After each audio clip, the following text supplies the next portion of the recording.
Have you ever heard the phrase soiling the nest? No. Well, if your teen is getting ready for college, get ready. It applies to that. Apparently, it's a term used for the changes parents see as children prepare to really leave home for the first time. Dr. Laura Saunders from the Institute of Living is also living this, and she's here to tell us a little bit more about it. So you know about this from a clinical and personal perspective. Hello, friends. Happy Wednesday, and I'm living the dream. Yeah, what's going on? So your daughter's going off to school? She's going off to college, and I've heard a bunch of parents, friends who are in similar situations.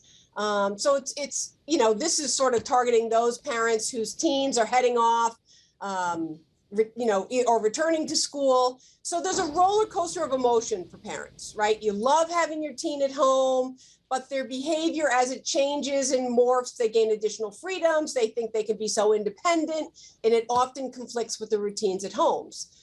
So there are flaring tempers, angry outbursts, unwarranted aggravations, and that's just on the part of parents. Oh. Right. So you say actually that this is sort of a natural preparation, though, because as you sort of maybe ramp up the conflict, it gets you both ready for your teen to leave. Right. So this confluence of negative emotions is like the nest getting soiled. So it actually in some ways helps us ready to launch our teens, and honestly makes them want to leave as well. So while the disagreements make leaving easier, it actually creates a whole mix or converse of emotions for the parents. Statements like, when you're at college, you're going to have to do blank for yourself, or from your teen, I'm probably not going to come home for Thanksgiving because I don't want to see you anymore. So those kinds of statements are fairly common.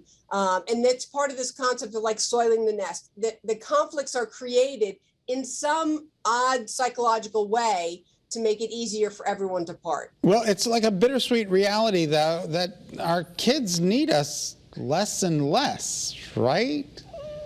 Right. So parenting is one of those jobs where the more successful you are, the more your children don't need you anymore, right? The more you've created, right, what we call the roots of responsibility and the wings of independence. So the more successful you are as a parent, the more independent your children will be, and the more they'll leave you. And that's really creates a whole host of mixed emotions.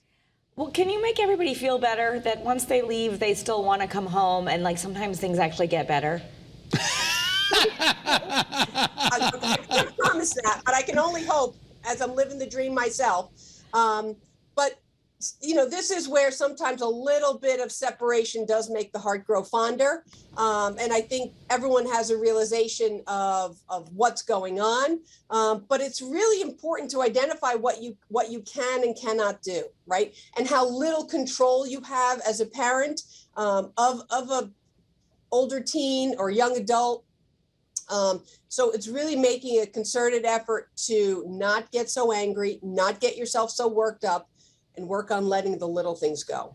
But you say, like, when they're, missing family events and they're out with their friends all their time, like, we actually should let that go. You don't give the, hey, as long as you're in my house, these are my rules.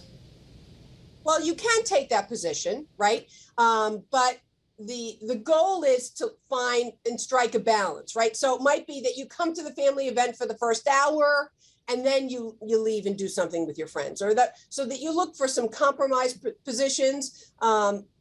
In general, drawing hard lines in the sand with a lot of teens around some of these smaller issues. I'm not talking about safety issues, right? Safety issues are a different story. But these smaller issues, it's let's look to compromise. Come to this event for a little while, and then you can go off and do something else, or sit with us for dinner tonight and tomorrow night, and then the next night you can do something with your friends. So it's trying to strike some balance and compromise. And take many, many deep breaths.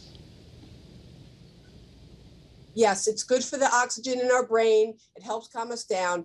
But reflect a little each day on the hard work you've done as a parent. This is the hardest job you'll ever have as a parent.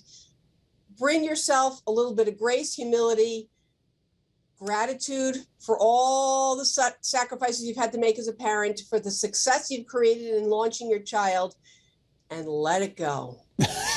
Let it go. Let it go. Thank you, doctor. Thank you, doctor. Yep. Thank you. It's truly the circle of life. Take care. All right. We'll see you right. next week. Thanks, Dr.